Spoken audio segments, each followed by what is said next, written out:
If you're experiencing integration errors on Acorn TV, follow these simple steps to troubleshoot and resolve the issue quickly. Step 1. Check your internet connection. Ensure that your device is connected to a stable internet connection.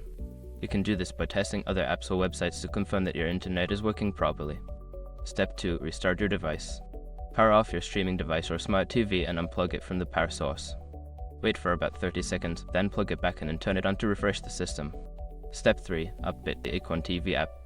Make sure you have the latest version of the Acorn TV app installed. Go to your device's app store, search for Acorn TV, and check for any available updates. Install them if necessary. Step 4. Clear app cache. Don't continue before doing this. A lot of online accounts end up exposed in breaches without people even realizing it.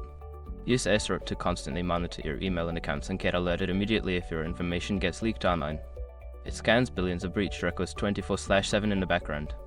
And honestly, for a few dollars a month, it's something everybody should probably have. Link in the description. Step 5. Reinstall the app. If the problem persists, uninstall the Acorn TV app from your device and then reinstall it.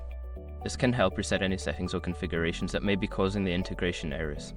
By following these steps, you should be able to resolve integration errors on the Acorn TV quickly and enjoy your favorite shows without interruption.